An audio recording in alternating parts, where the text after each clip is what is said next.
football player, and your team has just won the Super Bowl. Guess what they're going to ask you? What are you doing next? And I bet what you're going to say is, I'm going to Disneyland. But does anyone even know how Disneyland started? Probably not. All you think of is it's home to your favorite Disney characters, such as my little Queen Elsa right here. But before it could be home to Disneyland characters, it had to be dreamed up, it had to be financed, and it had to be built. Disneyland originally was only going to be 8 acres, besides the studio in Burbank. It was going to be a place where Walt could send his team to go with their family and relax and just have a good small vacation. World War II came and it halted all plans. However, during this, a new dream was created, and it became very easily to be seen that 8 acres was not going to be enough. So the search was on as soon as World War II was over for over 100 acres. He looked all over California until he found the perfect spot. Now the new problem was Disneyland was going to cost a lot of money. He had money from his films, but not enough. And the real problem was they were afraid of investing in a dream. Something like this had never been seen before. So Walt turned to the people who already knew about him. He turned to TV. He had a show called Walt Disney's Disneyland, where he showed the people, just like us, everyday people, what it was like, what his Disneyland was going to be like. So once he got enough money, building started July 21st, 1954. And that was just 12 months before it had its opening. To do this, he had to destroy 120 acres of citrus fruit, and he had to move 15 houses. He also had to redesign a lot of the plans. They were kind of skeptical because he planned on having 5 different lands in his theme park. The first one, Main Street USA, he wanted to be a turn-of-the-century Main Street entrance. And no, not 20th century to 21st century, but 19th to 20th. Walt Disney said, for those of us who remember the carefree time it recreates, Main Street will bring back happy memories. For younger visitors, it is an adventure in turning back the calendar to the days of grandfather's youth.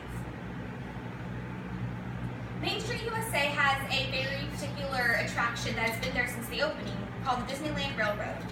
It's changed, it's got bigger, but it's been the exact same, as in there's still railroad and still railroad tracks. The second land is called Adventureland. He wanted Adventureland to be somewhere you've never seen before. He wanted the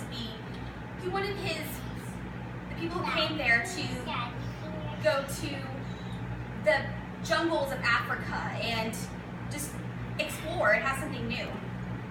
One of the attractions that's been there since the beginning is the Jungle Cruise.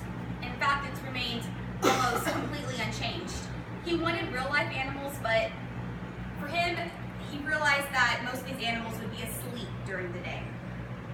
The third land is Fantasyland. This was the place where you could make all of your dreams come true.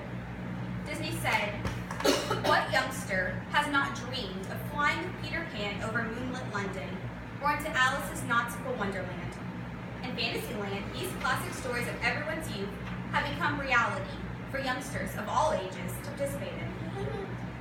Now there's 3 rides that I think most people see as very iconic for Fantasyland, and that's the Mad Tea Party with the spinning teacups, and it's been there since the opening. Peter Pan's Flight, where you could go and become Peter Pan, has also been there since the opening. And Sleeping Beauty's Castle. Now our last land is Tomorrowland. It's a land where you get to see the possibilities of the future. Disney said, tomorrow can be a wonderful age. Our scientists today are opening doors of the space age to achievements that will benefit our children and generations to come. The Tomorrowland attractions have been designed to give you an opportunity to participate in adventures that are a living blueprint of our future. Now, he was worried about Tomorrowland because tomorrow's always changing. He could open up a new attraction, and just like that, it's old news. But so far, they've done a very good job of keeping it the future. It's had 5 incarnations, and currently we are in the Season of Force, which I'm pretty sure everyone knows why it's called that, considering Disney has just bought the Star Wars franchise, and they have a new movie out. The only ride that's been there since the very beginning is Autopia, which is a car ride. because Tomorrowland's always changing, just like our tomorrow is. For Disneyland, opening day was a disaster. There was a 15-day heat strike that just killed people coming. And there were so many on the first day, and so many people brought fake tickets in that it was just a complete disaster, but it's still around today.